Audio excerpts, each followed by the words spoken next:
Now, in this lecture, we will discuss the kinetics of a particle.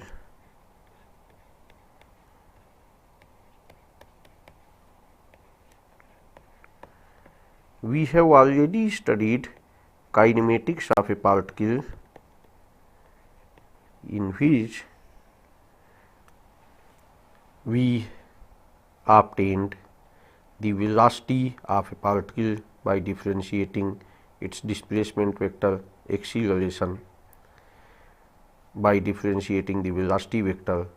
Now, in this lecture, we are going to discuss the effect of forces on the motion of the particle. In kinematics, we did not consider the effect of the forces. In kinetics, we will study the effect of the forces on the motion of a particle. The particle, due to influence of the forces, will change its velocity. There are four approaches to the solution of kinetics problem. A. Direct application of Newton's law.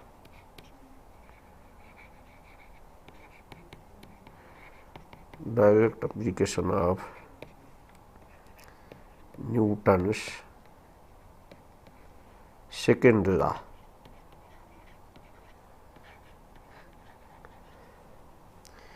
B. D'Alembert's principle.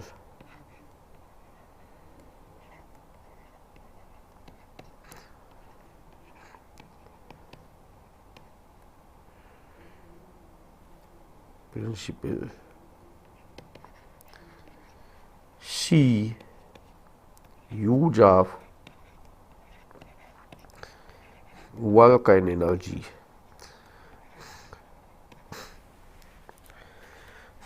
Work and energy. D. Solutions by impulse and momentum methods.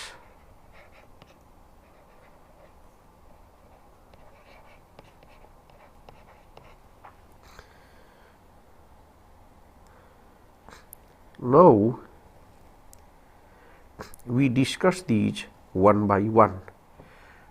First is the direct application of Newton's second law. It is the second law which is widely used in solving the kinematics problem. Newton's second law states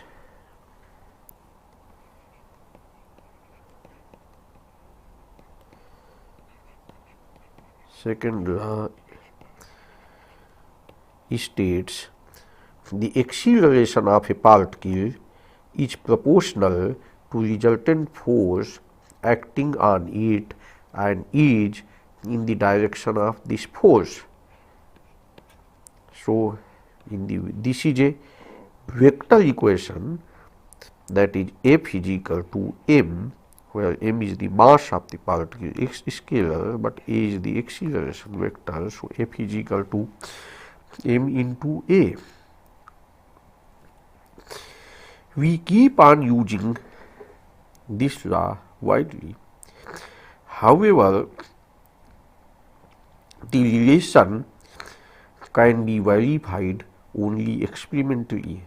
There is no theoretical proof that y f must be equal to mass times acceleration. Moreover, this law is not valid in all frames of reference. For this law to be valid, we have to assume the existence of a fixed primary inertial system. If we can assume a fixed primary inertial system, that is fixed primary inertial system,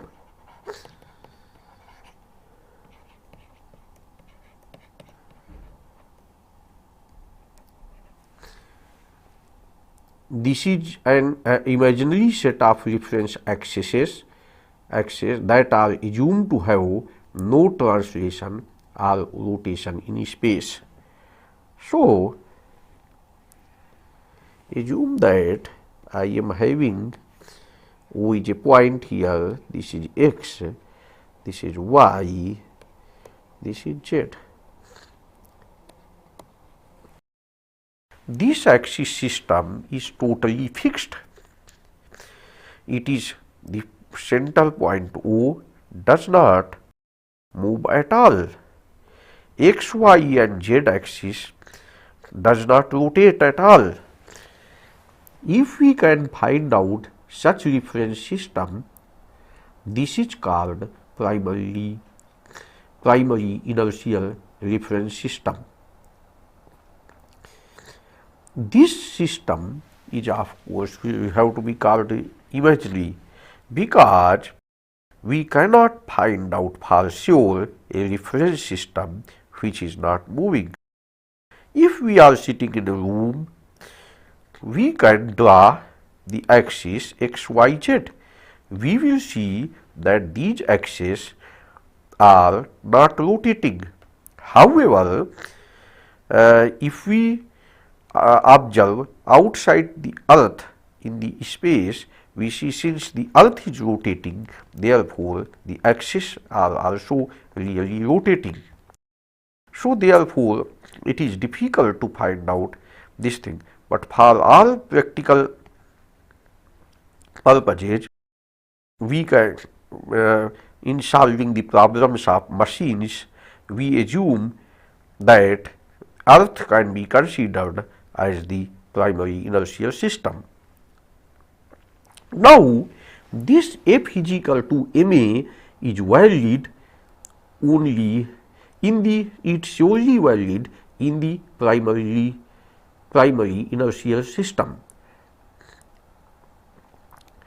Newton's second law is valid in primary inertial system as well as with respect to any non-rotating reference system that translates with respect to the primary system with a constant velocity. Such a system is called an inertial system.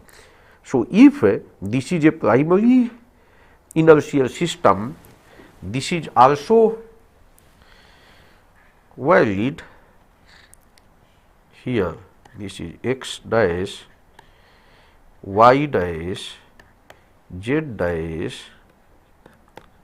o dash is another reference system that is moving at a constant velocity with respect to this system. This system will be called inertial system.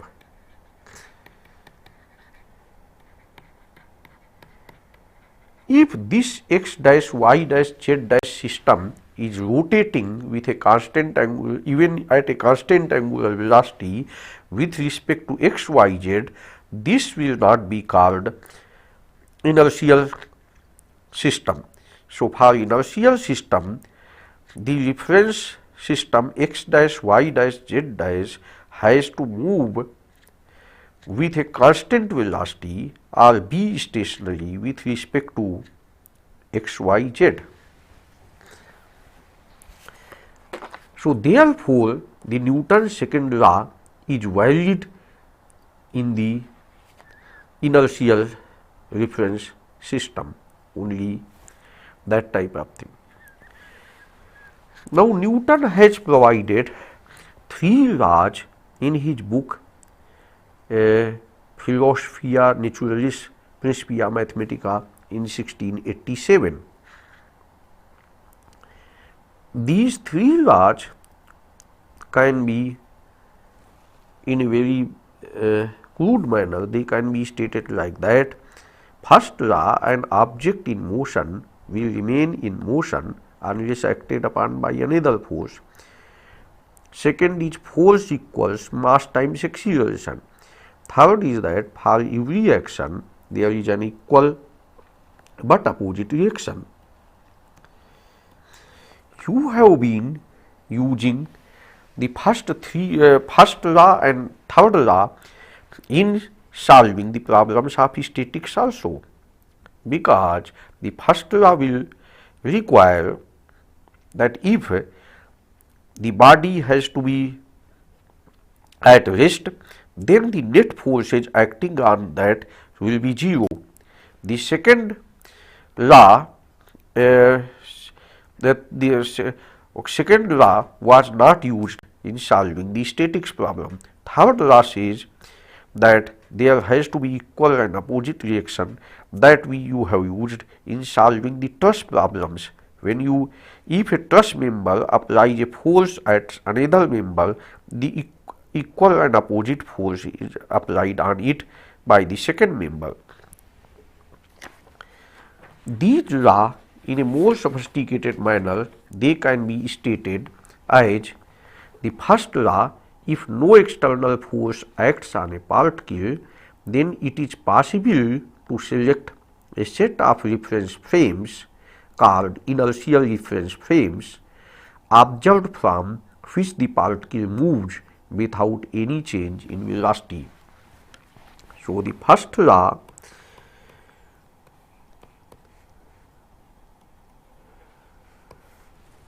defines an inertial reference frame.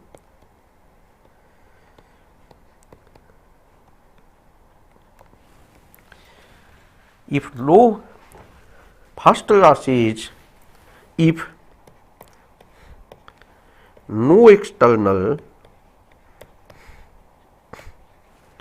force acts on a particle,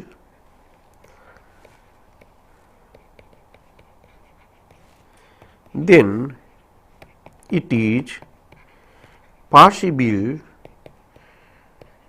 to select a set of reference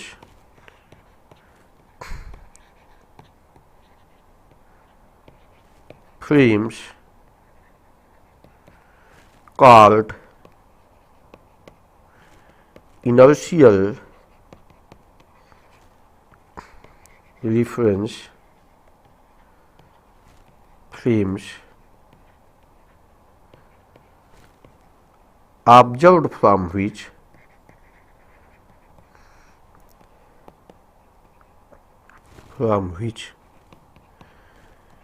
the particle moves without any change in velocity.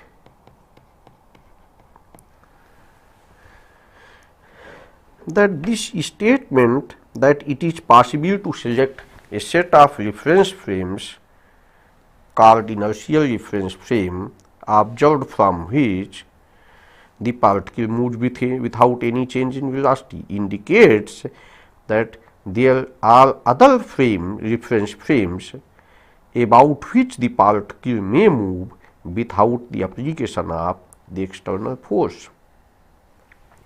For example, if you take a cart, on this cart put a pillar on which and suspend with a thread a small ball. The ball keeps on deflecting depending on the acceleration of the cart. Although no horizontal force is acting, as if a person sitting on it is observing that there is no horizontal force acting on the ball. So, therefore, the first law is valid only in an inertial frame. So, by this you can have this one definition of inertial frame. Now, the second law says that observed from an inertial reference frame, the net force on a particle is proportional to the time rate of change of its linear momentum. That means in the second law, F is equal to d p by dt, where p is the linear momentum. In classical mechanics, p is equal to mv dt, and if the mass is kept constant, then this becomes m dv by dt, and which is equal to mass times acceleration. This law is often stated as F is equal to ma. This is valid only in an inertial reference frame, and an inertial reference frame is that frame in which if no external forces act on a particle, then the particle moves without any change in velocity. So, therefore, the definition of inertial frame comes from the first law, and the second law shows that the force is equal to mass into acceleration. The third law states that whenever A exerts a force on B, B simultaneously exerts a force on A with the same magnitude in the opposite direction. So, the third law brings into picture the concept of a force. A force can be applied by only some other body. It is not an independent quantity. A particle can have velocity irrespective of any other body. What is happening on the other body is of not concern. A particle can have mass, but the particle cannot have a force acting on it unless there is another body, and on that body also the force will be applied. Therefore, the third law may provide a concept of the force. Force has to be applied by the agent, and it is not an independent quantity. Now, a strong form of the third law says that two forces act along the same line. However, there are cases that in which the forces are same magnitude, opposite direction, but they may not be in the same line, particularly in the current carrying conductors, when the forces, magnetic forces act on them. So, their line of action is different. Now,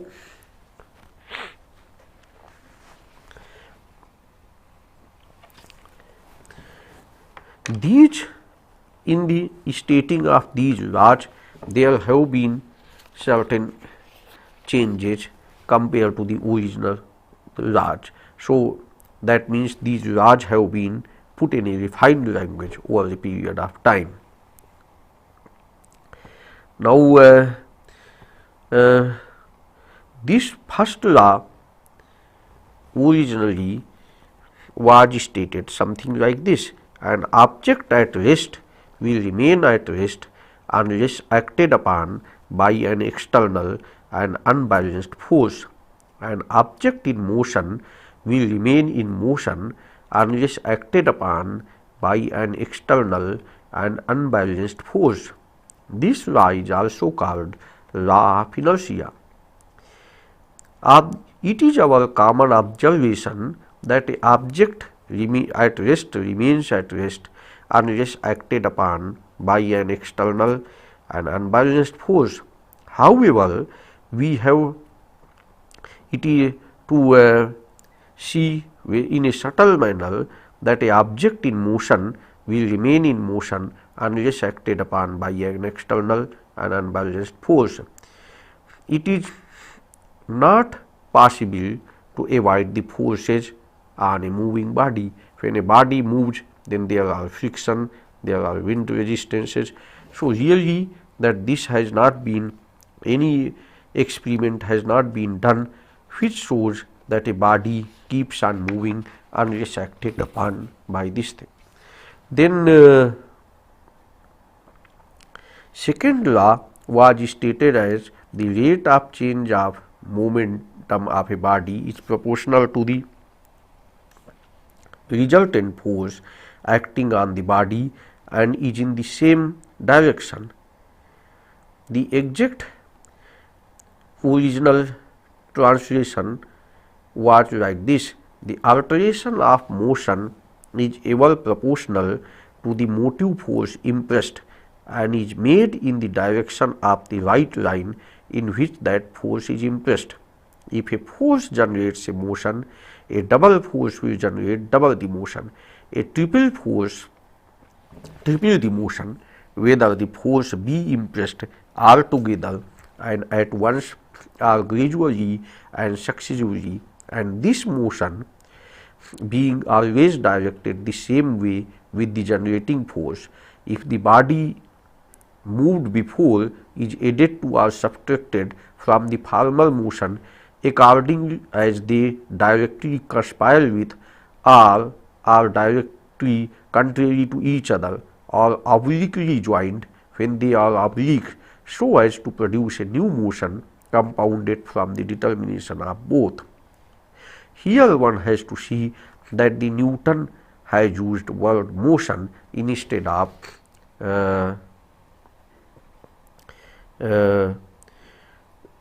momentum. Now, the motion, now these are the some changes in the languages of this one rules. Now, we have to understand that the first law and second law, they require the presence of the inertial reference frame. They are not valid in non-inertial systems. Many times mistakes are caused due to the application of these laws in non-inertial system. Therefore, one has to be careful in applying Newton's law to only an inertial frame of reference. We will illustrate the application of Newton's law by one example. Consider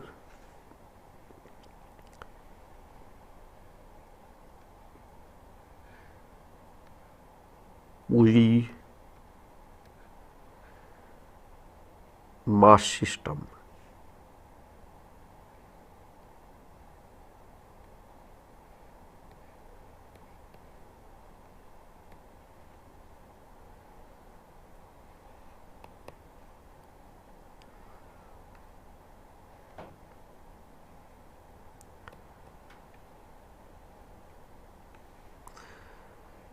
This is a pulley over which the string is passing, then another pulley, then string goes like this, and this is going here. If a force of 20 into 9.81 Newton is applied here, and here this is a mass of 30 kg is suspended from here. We have to find out the acceleration of 30 kg mass when the cart is being pulled by 20 into 9.81 Newton force.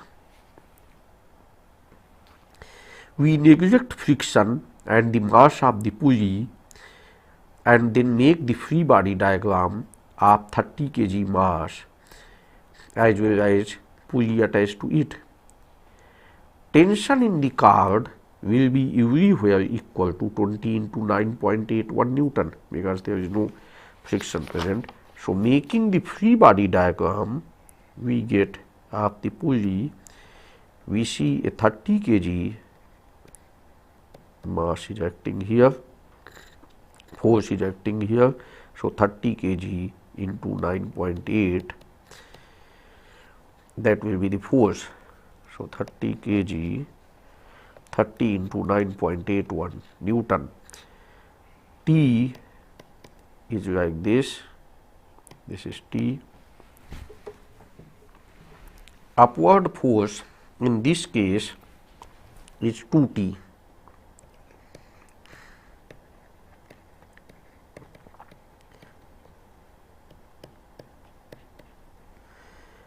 Which is 2 into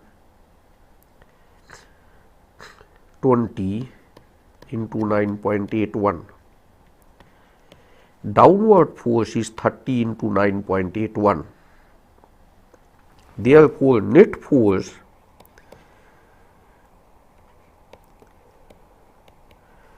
in upward direction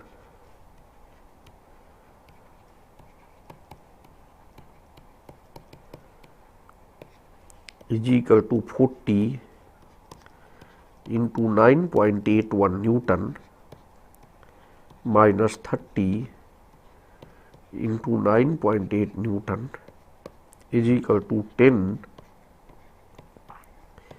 into 9.81 Newton. Now, using Newton's second law,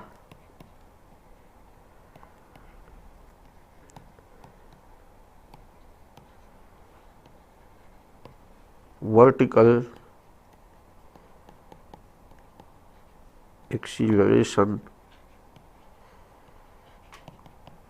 is equal to 10 into 9.81 divided by 30, which is equal to 3.27 meter per second square.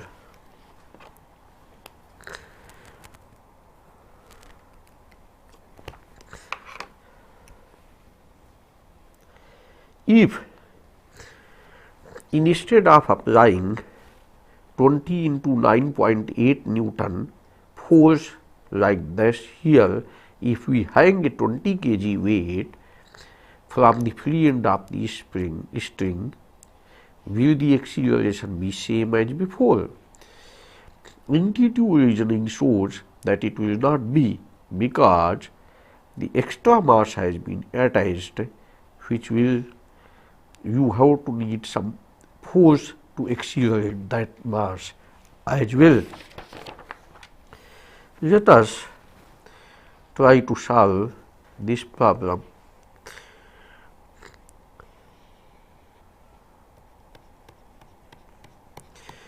This one is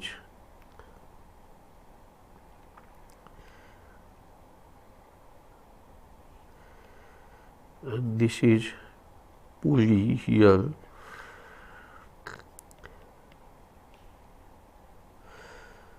another pulley over which it goes,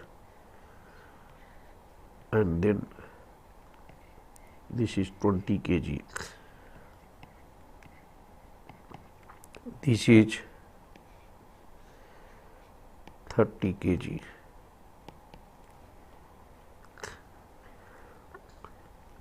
Now, making the free body diagram of 20 kg mass,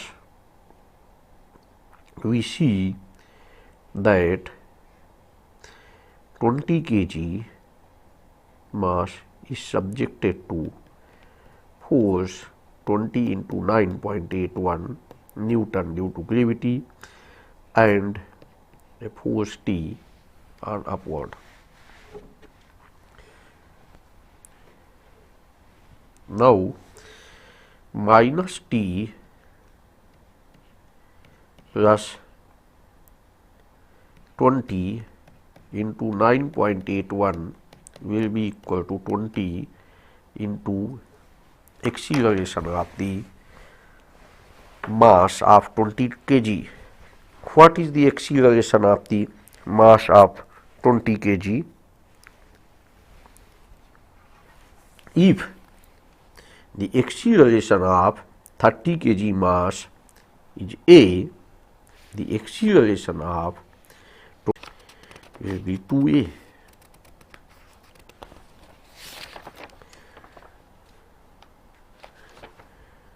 Because if the 30 kg mass goes up by distance of x, the 20 kg mass will move down by distance of 2x, because there are two strings. See, when it has moved at a distance of x, this string has been shortened by length x, this also has been shortened. The same goes here, so 2x. So therefore, this is 20 into 2a, or 20 into 9.81 minus t is equal to 40a. We may make the free body diagram of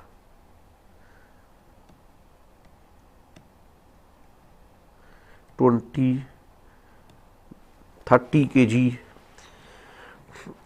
mass, which is like this.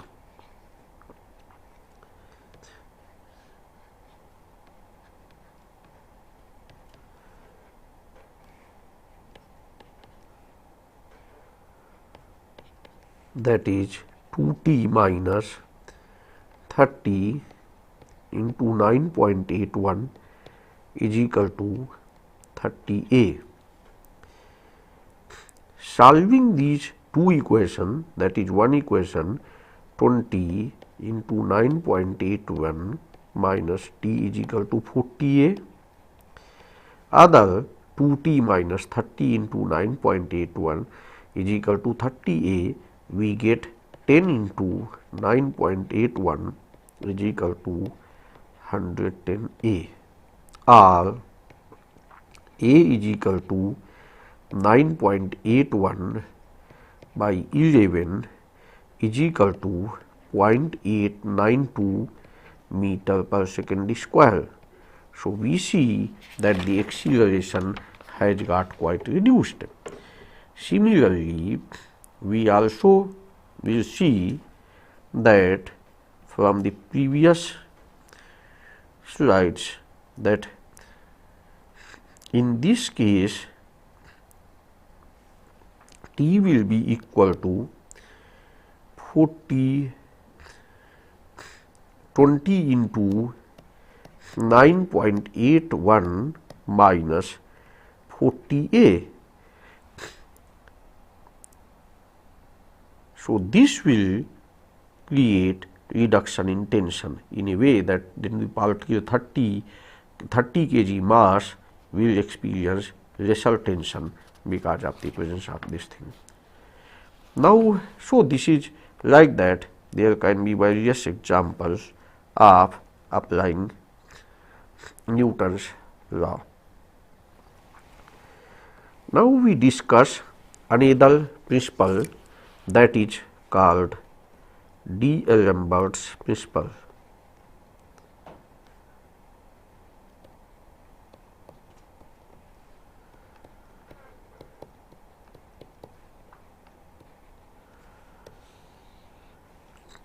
Newton's second law is F is equal to ma. We can write it F plus minus m a is equal to 0. F is the resultant of external forces applied on the particle. We can treat minus ma also as a force. Then we can say that the body is in equilibrium under the action of external forces, resultant external forces, and force minus ma. This fictitious force is known as inertial force, and the artificial state of equilibrium created is known as dynamic equilibrium. The transformation of a problem in dynamics to one in statics has become known as D'Alembert's principle. D'Alembert published his work in his treatise De Dynamic in 1743. after Newton. So, this is nothing but the Newton's law is stated in other way. So, the problem of dynamics can be solved as the problem of statics.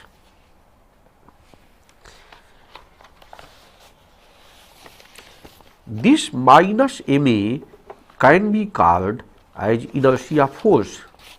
Inertia force is a fictitious force. It is not a real force. Assume that if a particle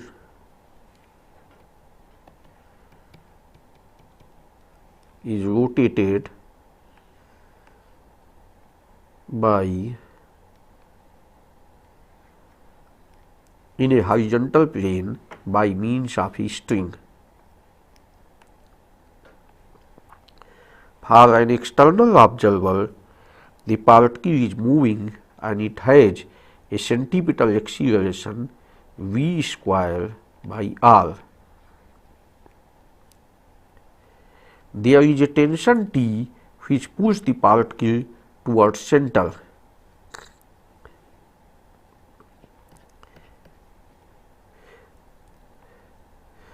So, for an external observer, the particle is moving with a centripetal acceleration of v square by r. Newton's law can be applied and we get T is equal to mv square by r.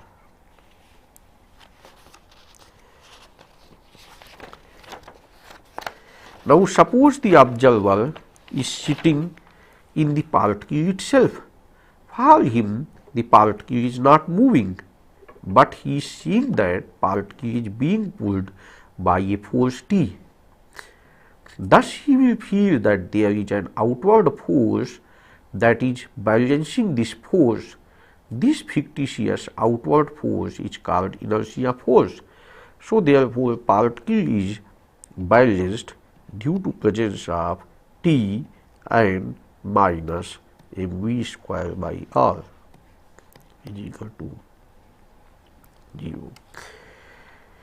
You can either apply in Newton's second law or D'Alembert principle. However, we must keep in mind that Newton's second law is valid in the inertial reference frame, and in the same way so is the case for D'Alembert's principle. We have to be careful. Always the acceleration should be measured from the inertial reference frame. Now, let us do one problem.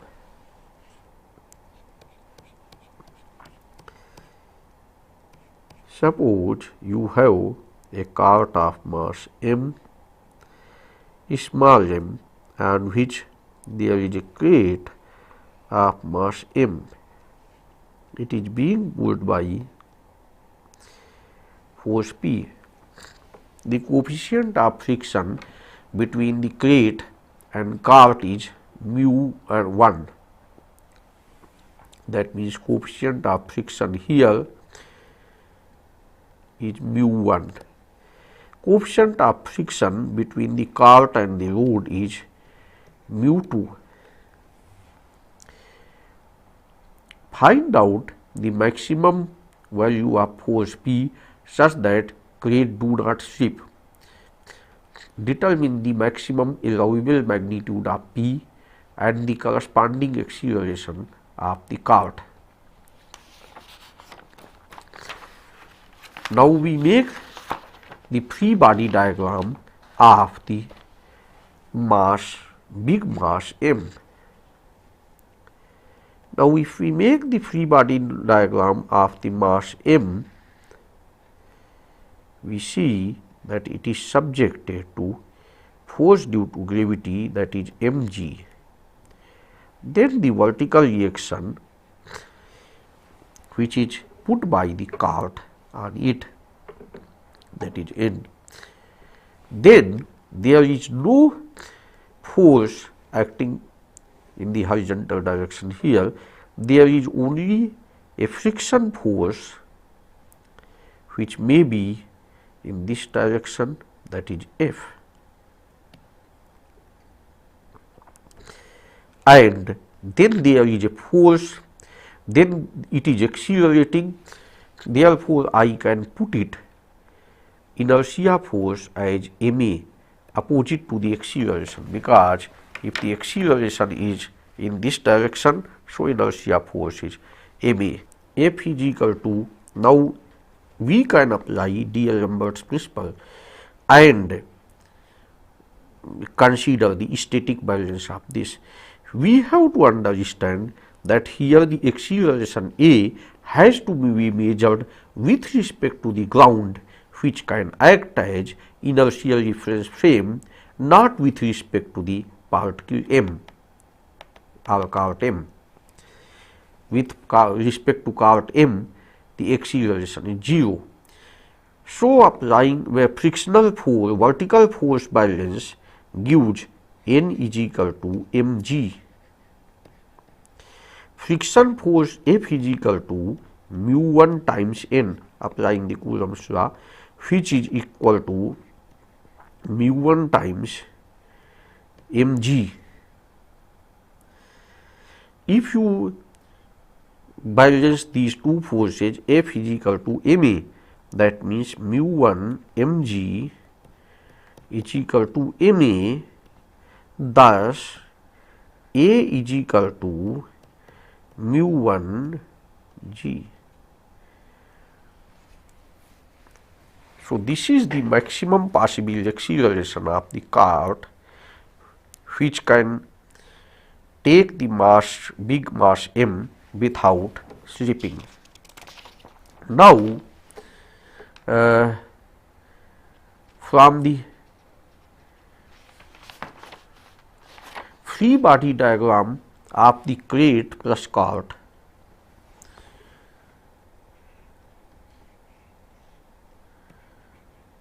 m, this is mass m, this is the cart m, this is force N, mu1 mu2 N P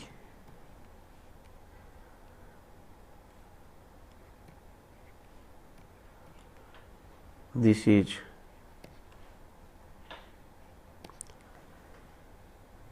P minus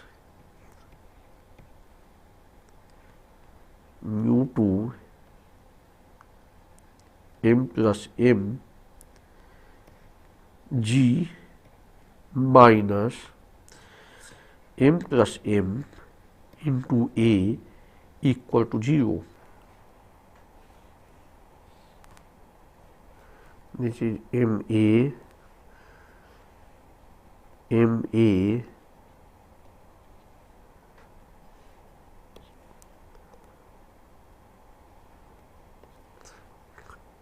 this is N mu2 N P. So, P is equal to m plus m into A plus mu2 times m plus m into G, or this is m plus m mu1 G plus mu2 m plus m into G, or m plus m G mu1 plus mu2. So, this is the value of the maximum possible force P. So, this has been done. We will discuss about the work and energy approach and solutions of by impulse and momentum methods in the subsequent lectures. Before that, let us solve some problems which use the Newton's second law. Now a particle, suppose a block, is resting on this one, mass m, and this is a force is applied by pulling it through a rod which is making an angle theta. If the force magnitude is P. Now find out the angle theta, optimum value of that angle theta, which will provide maximum acceleration to this mass. Coefficient of static friction is mu s and coefficient of kinetic friction is mu k. During the motion of the block, only the kinetic force will be responsible. So, mu k mg minus p sin theta, because if we make the free body of this one, then there is a force mg, there is a friction force F, then P sin theta, and this is N, I am showing N here. So, and this is P cos theta. So, the vertical force balance gives N is equal to mg minus P sin theta. So, mg minus P sin theta into mu k is equal to P cos theta, because horizontally mu k is the F is equal to mu k times mg minus P sin theta is equal to P cos theta if there is no acceleration, and if there is acceleration, then Pk cos theta, net force is Pk cos theta minus mu k mg minus P sin theta is equal to ma, or A is equal to P cos theta minus mu k mg minus P sin theta divided by m. Now,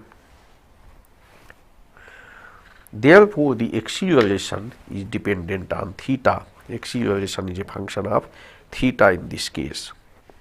Now, if we take for which value of theta the acceleration will be maximum, we have to put dA by d theta is equal to minus P sin theta plus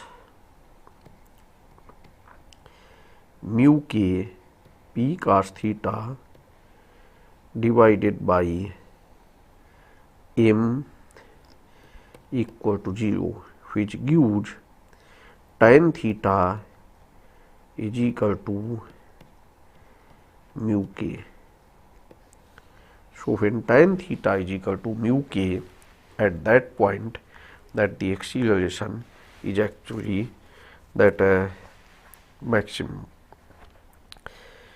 This we can differentiate dA by d theta once more and confirm that tan theta is equal to mu k provides minima. However, from physical consideration, we can see the minimum acceleration may be provided when theta is equal to 90 degree. That time the acceleration, or even that for that matter, if you know P you apply in the opposite direction, then the block will start moving in the opposite direction. So between 0 to 90 degree, maybe that maxima will be at the cardinal.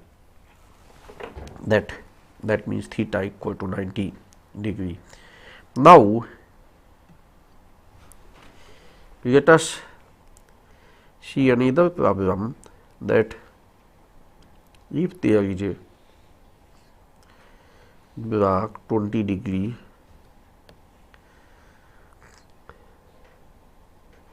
you are having a block 40 kg, it is moving with 10 meter per second.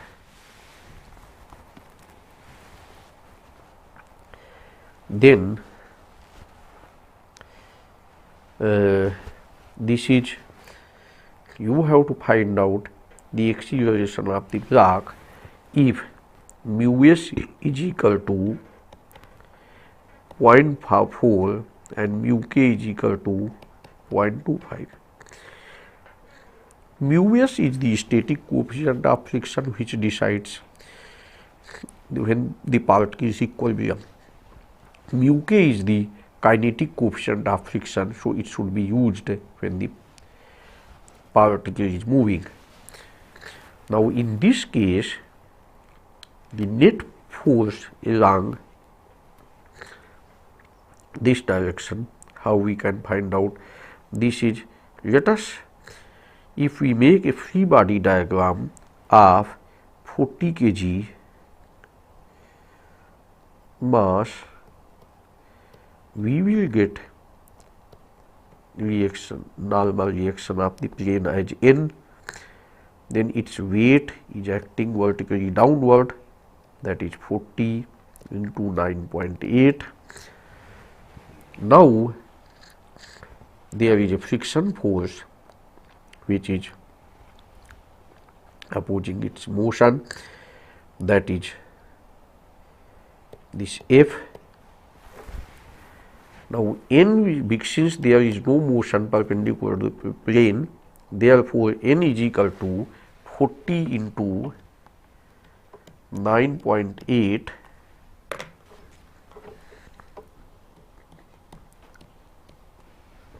cos 20 degree, and therefore the frictional force will be equal to mu k, that is 0.25 into 40 into 9.8 into 20 degree, and its component of the force weight along the inclined plane is 40 sin 20 degree into 9.8. So therefore net force in Newton is 40 into 9.8, 40 into cos 20 into 0.25 plus 40 sin 20, this is 9.8 out. So therefore acceleration will be found by, that is retardation, if it is moving at 10 meter per second at this moment, therefore opposite to the velocity, therefore acceleration is negative, this is minus 40, and therefore now if we want to find out that when the particle will stop, we can find out t is equal to v divided by a, and which comes out to be 1.767 second.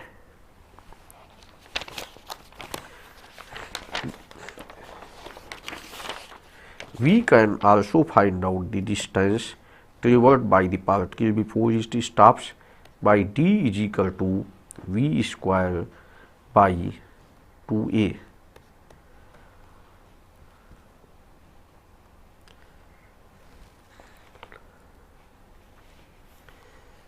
See this another example.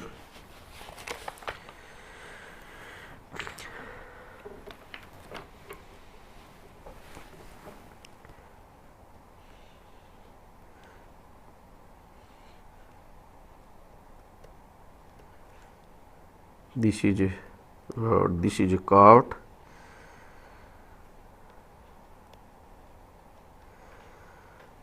and it is being pulled by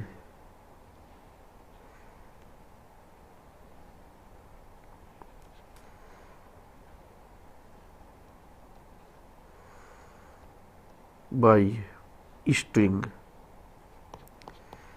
A man may be sitting here and he is pulling the string like this. So it is. In this case, if it is pulling with a force 250, but if we make the free body diagram of the cart, we see there are this 3. If we cut it here, then we see that what T, 3T. So net force will be 3T on that system. Therefore, if T is equal to say 200, so therefore 3T. So 3T minus mg sine 15 divided by m will be the acceleration. If we take one cart here like this, and on this slide a block. If this angle is theta degree and the block which is moving is of mass mg, we will see the force due to gravity along this direction is mg sine 30 divided by m is equal to the net acceleration, that is a cos 30, because if this cart is having the acceleration a, its component along this is a cos 30, and therefore we get a is equal to, if this theta is equal to 30 degree, a is equal to g tan 30, or if this angle was theta, a would have been g tan theta. So therefore, you can make a device to measure the acceleration of a moving bus by means of this type of arrangement. Take that a small gadget in which there is a rod's angle can be adjusted, and on there is a block which moves on a frictionless surface. So there we reduce the friction. Then when this block gets balanced, that time the cart's acceleration is given by a is equal to g tan theta. So by this you can find out the acceleration of this thing. So we have discussed few problems on the application of Newton's law or D'Alembert's principle. Next we will discuss other approaches to find out the problems of